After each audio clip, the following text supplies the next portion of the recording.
আমার কথা শোনার জন্য আবারও আপনাদের ধন্যবাদ। ভারতীয়দের বাংলাদেশ বিরোধী বড় একটা বিক্ষোভ হয়েছে। পর্যটন ও চিকিৎসায় ব্যবসায় বড় ধস বাংলাদেশের। কারণটা কি রে ভাই?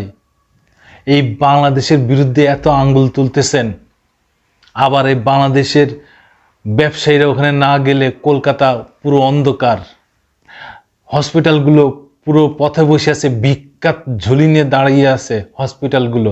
বাংলাদেশতে রোগী না গেলে তাদের হসপিটাল চলে না, বাংলাদেশতে ব্যবসায়ীরা না গেলে তাদের ব্যবসা চলে না।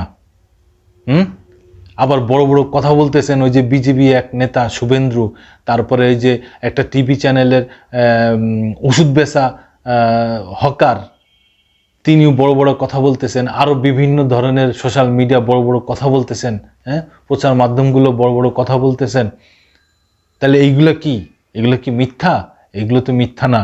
যে বড় ধস ব্যবসায়, বড় ধস হসপিটালগুলাই, এখনো বা সেই হসপিটালের বড় বড় ডাক্তাররা বলতেছেন আমরা এখন মানব সেবা করি, আমরা কোনো জাতভেদ বুঝি না, আমরা কোনো দলদারি বুঝি না, আমরা কোনো ধর্ম বর্ম বুঝি না, আমরা মানব সেবা করি, মানুষ আসলে আমরা তার চিকিৎসা করব, সে যেই জায়গারই হোক। এই বিষয়ে আমাদের সময় একটা নিউজ করছে, কি বলছে একটু শুনি। ভারত বিরোধী বিক্ষোভ অব্যাহত রয়েছে। বাংলাদেশ বিরোধী বিক্ষোভ হয়েছে চেন্নাইতে। ফেনীর বিলোনিয়া সীমান্তে ভারতীয়রা বাংলাদেশ বিরোধী বিক্ষোভ করেছে। বিক্ষোভের প্রতিবাদ করেছে বিজেপি। বাংলাদেশের সঙ্গে কূটনৈতিক সম্পর্কের টানাপোড়েনে ভারতের পর্যটন ও চিকিৎসা ব্যবসায় বড় ধরনের ধস নেমেছে। অনুমতি না নিয়ে বাংলাদেশ বিরোধী বিক্ষোভ করায় 500 ভারতীয়কে গ্রেপ্তার করেছে চেন্নাই পুলিশ। এদের মধ্যে 100 জন নারী। টাইমস অফ ইন্ডিয়া এই প্রতিবেদনে এই তথ্য জানিয়েছে। প্রতিবেদনে বলা হয়েছে বুধবার 4 ডিসেম্বর চেন্নাইয়ের রাজারত্ন স্টেডিয়ামের সামনে বাংলাদেশে হিন্দুদের নিরাপত্তার দাবি এবং সংখ্যালঘুদের উপর কথিত হামলা বন্ধের আহ্বান জানিয়ে বিক্ষোভ করেছিলেন তারা। এর প্রতিবাদে অংশ নেন বিজেপি, আরএসএস, এবিভিপি, হিন্দু মুনানি এবং অন্যান্য হিন্দু সংগঠনের সদস্যরা।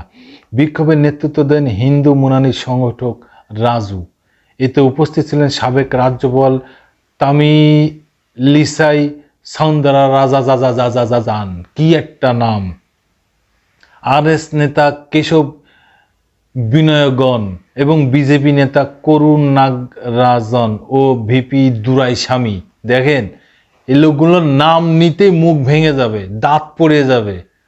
তাহলে তাদের কার্যক্রমগুলো কত বাজে, কত ভয়ঙ্কর হবে একটু বোঝার চেষ্টা করেন।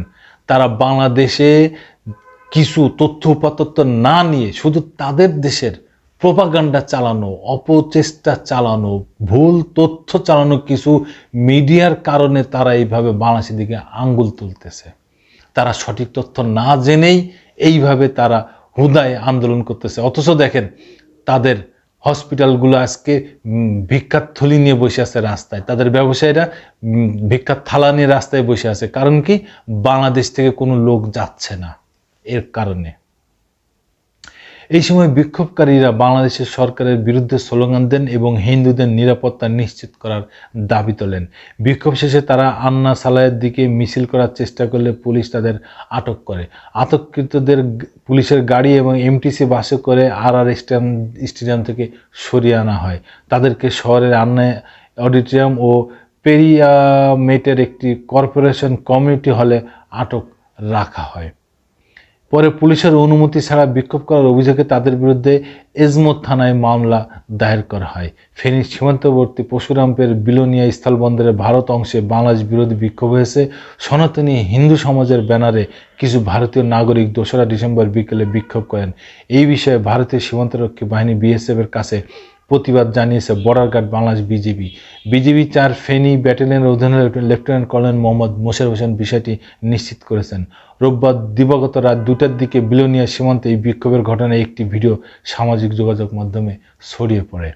প্রত্যক্ষদর্শী স্থানীয় বাসিন্দারা জানান, গত রোববার বিকেল থেকে সন্ধ্যা পর্যন্ত বিলোনিয়া স্থানবন্দরে ওপারে 50 থেকে 60 জন ভারতীয় নাগরিক জড়ো হয়ে বাংলাদেশের বিরুদ্ধে বিক্ষোভ করেন। তারা ইসকনের পক্ষে এবং বাংলাদেশ সরকারের বিরুদ্ধে নানা স্লোগান দেন। এছাড়া বাংলাদেশে ভারতীয় পণ্য বিদ্যুৎ রপ্তানি বন্ধের দাবিতে স্লোগান দেন। এই সময় ভারতের নো ম্যানস ল্যান্ডে অংশ ঢুকে বাংলাদেশের দিকে মাইক তাক করে উচ্চ শব্দে প্রায় আধা ঘন্টা নানা স্লোগান দেন। পরে বিএসএফ সদস্যরা তাদের সরিয়ে দেন। এসব করে কোনো কাজ নেই রে ভাই। সঠিক তথ্য জানেন, তারপরে আপনারা মাঠে নামেন, যত খুশি তত। কিন্তু একটা কথা মনে রাখেন, যতই চাপ দেন, টানা 15 বছর আপনারা মাগনা পাইছেন সব। হাসিনা নিজে মুখে বলেছে, 15 বছর তিনি ক্ষমতায় ছিলেন, তিনি বলেছেন, অগণিত বার বলেছেন, ভারতকে আমি এত দিছি, ভারত তা মানে কল্পনাও করতে পারে নাই। এখন হাসিনা পালাতক, সে ভারতের কাছেই চলে গেছে। এখন তার ভারত কিছু পাচ্ছে না বাংলাদেশতে, যার কারণে বিভিন্ন পর্যায়ে বাংলাদেশটা একটা চাপে রেখে সে হাতের মুঠোয় করতে চাচ্ছে। কিন্তু বাংলাদেশের মানুষ, বাংলাদেশ স্বাধীন সার্বভৌম দেশ। কারোর দালালি করার জন্য বাংলাদেশ বসে নেই। বাংলাদেশ ভারত থেকে যা নিয়ে আসে সব কসকসে টাকার বিনিময়ে কিনে নিয়ে আসে, কোনো মাগনা জিনিস আনেনি। আর ভারত বাংলাদেশে যা নিয়েছে সব মাগনা নিয়ে গেছে। দর্শক বন্ধুরা, আপনারা যদি কোনো কিছু বলতে চান অবশ্যই কমেন্টস করেন।